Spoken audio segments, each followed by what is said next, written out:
started the academy August 23rd, 1979, and after graduating from Southwest Texas with a bachelor's degree, and then I left. We went to the academy from August through December, graduated towards the end of December of '79, and hit the streets. I worked in patrol. I've worked in special services narcotics.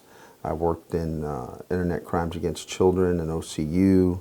I worked 4 years in the training division as the director of training. So I've had a pretty storied career. I've done a lot of things. I've had an opportunity to excel in a lot of areas, and I just feel like I've been very blessed in my career. I really enjoyed working in narcotics. When I was in narcotics, Chief Simpson was here.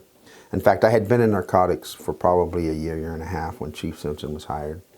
And he came to me one day and he said, Captain, you know, you have these prostitution stings and you probably put a lot of these same women in jail over and over.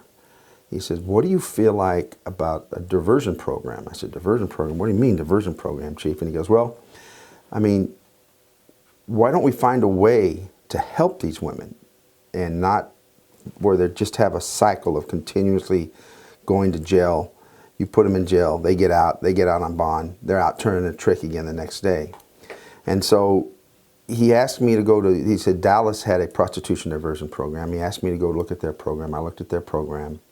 I came back and met with some of the community partners here, and then took those partners back with me again for another visit to the program. And then we built the program that is presently referred to as Red Cord, which is a prostitution diversion program. And it's been very successful. Now, I'm not going to tell you that we have a 90% success rate, but we've had women that have actually graduated from the program and have become productive members of our community as a result of the program. And I thought that was very insightful of Chief Simpson, and him looking at that and realizing that let's do something to stop the cycle. Let's not just put him in jail, which, yeah, that we do that, but let's stop the cycle. And I'm just very proud of that program because I was there. I got to be a part of building that program with our community partners, and it's successful, and I'm very proud of that.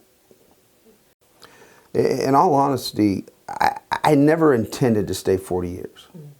I mean, I tell people one day I woke up and I was suddenly there. I had almost 40 years, and you know, I just came to work. I did my job. I stayed focused, tried to do what I was, you know, always tried to do what I was told to do, follow the direction that I was given by my bosses, and then tried to treat people well who were subordinate to me, treat them with respect, so that they felt like I valued them. Because people aren't going to do well underneath your command if you don't value who they are and what they are and what they contribute to your section or your division or to this agency. So I always tried to make people feel valued who work for me. Part of longevity is you just got to keep your head up and you deal with your daily successes. You feel good about that. And when you have issues that you're not successful at, you can't let those beat you down. You know, this department is very fortunate that we live in a community that's very supportive. I can't count the number of times I've been in a restaurant where people have stopped by and said, hey, thank you for your service. The number of times that people have paid for my meal anonymously just because they wanted to thank me for my service. And I feel blessed that I have been able to work in Corpus Christi and serve the citizens of this community. And frankly, it doesn't feel like 40 years. It feels like I started the department, I woke up one day, and here I was 40 years later. And a lot of it is just a blur. You know, I can go back and I can pull out specific memories, but a lot of it's just a blur.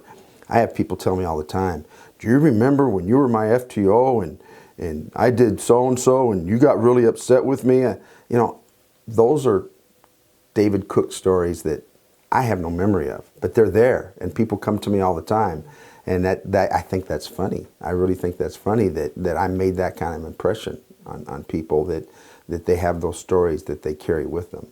And that I'm kind of proud of. Sometimes they're not such nice stories because I was being hard on them if I was a training, because I was a field training officer, or I was dealing with them when they were subordinate to me. But other times they thanked me.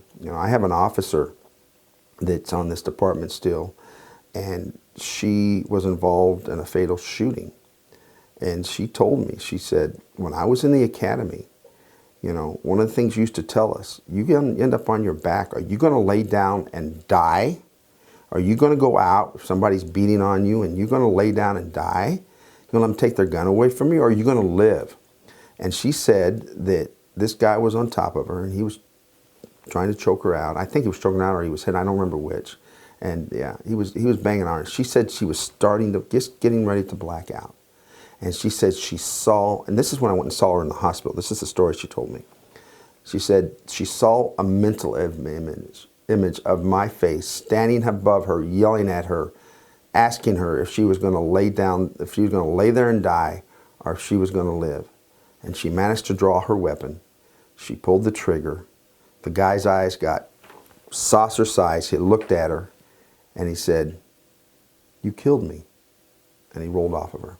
And she lived.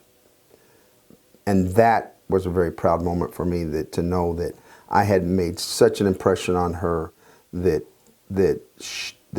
she was able to survive a critical incident as a result of her training. There are times you have to understand that this job is going to be very exciting. It's going to be very exciting things. And then there's going to be other times, especially in patrol, that it's going to be very boring, and there's going to be things you're going to be doing that you don't particularly enjoy doing. And you just have to understand that when you're doing law enforcement, it's a service industry, that you're here to serve the community. It's not about you, it's about your community. It's about serving them and keeping them safe, and being there to help people when you can help people. And if you just got to stay focused on what your job is, stay focused on what the mission of this department is, and basically keep your nose clean, do what you're told, do it to the best of your ability, and then come to work every day with a good, positive attitude. And that good, positive attitude will help carry you through. And I'm not saying that you're never going to have a day where you're feeling down, and you're thinking, man, I really don't feel like going to work today. Everybody has those days. But you have to work at staying positive, because if you don't, you're not going to like this job. Because there's things you're going to see that are going to bring you down, and you got to find a way to push through them. And I think it's important to stay engaged with your family. You have to stay engaged with your family. You have to do things with them.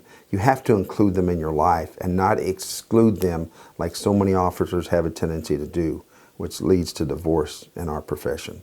So engaging with your family, staying positive, coming to work with a positive attitude, and staying focused and doing what you're told. I think those are all important things. We're all expendable. I don't care how good I do my job.